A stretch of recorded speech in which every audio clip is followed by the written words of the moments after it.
Even ഒരു recent ആയിട്ട് വന്ന ഒരു കേസ് എന്ന് പറഞ്ഞിട്ടുണ്ടെങ്കിൽ വന്നത് ഒരു ഗവൺമെൻറ് മിലിറ്ററിയിൽ വർക്ക് ചെയ്യുന്ന ഒരു ഉദ്യോഗസ്ഥരാണ്.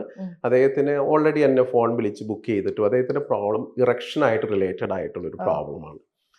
അപ്പം വന്നു കൺസൾട്ടേഷന് വന്നു കഴിഞ്ഞപ്പോൾ ഞാൻ അദ്ദേഹത്തിന് ചെക്ക് ചെയ്ത് കഴിഞ്ഞപ്പോൾ നോർമലി അദ്ദേഹത്തിന് ഇറക്ഷൻ മറ്റ് സിറ്റുവേഷനിലൊന്നും പ്രോബ്ലം ഇല്ല. അപ്പോൾ അദ്ദേഹത്തിൻ്റെ പ്രശ്നം ഇറക്ഷൻ്റെ പ്രോബ്ലം അല്ല, സൈക്കോളജിക്കലാണെന്ന് മനസ്സിലായി. അങ്ങനെ വന്നു കഴിഞ്ഞപ്പോഴാണ് കാരണത്തെ പിടികിട്ടുന്നത്. അദ്ദേഹം വർക്ക് ചെയ്യുന്ന സ്ഥലത്ത് അദ്ദേഹത്തിന് വേറൊരു സ്ത്രീയുമായിട്ട് എക്സ്ട്രാ മാരിറ്റൽ റിലേഷൻഷിപ്പ് ഉണ്ട്. അപ്പോൾ സ്വന്തം വൈഫിൻ്റെ അടുത്ത് എത്തുന്ന സമയത്ത് വൈഫ് ഇത് കാണുമെന്നോ പിടിക്കപ്പെടുമെന്നോ ഉള്ള ആങ്സൈറ്റി കാരണം വൈഫിൻ്റെ അടുത്ത് അദ്ദേഹത്തിന് ഈ ഒരു സെക്സ് ചെയ്യാൻ ബുദ്ധിമുട്ടുണ്ട്. അപ്പോൾ ആ സമയത്ത് അദ്ദേഹത്തിന് ഇറക്ഷനെ ബാധിക്കുന്നു. ഇത് വൈഫിന് പിന്നെ സംശയമായി തുടങ്ങുന്നു. അപ്പോൾ എങ്ങനെയെങ്കിലും ലീവിന് പോകുന്നതിന് മുമ്പ് ഫ്ലൈറ്റ് ഇറങ്ങിയിട്ട് അദ്ദേഹം എൻ്റെ അടുത്ത് വന്നിട്ട് ഇത് കറക്റ്റ് ചെയ്തിട്ട് വൈഫിൻ്റെ അടുത്ത് പോകാനായിട്ട്.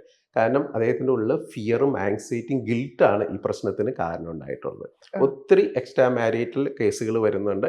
പലർക്കും അത് കഴിഞ്ഞിട്ട് കുറ്റബോധം വരുന്നുണ്ട്. ഇത് കണ്ടുപിടിക്കപ്പെടുമ്പോഴുള്ള കോൺഫ്ലിക്റ്റുകൾ ഒത്തിരി ഉണ്ട്.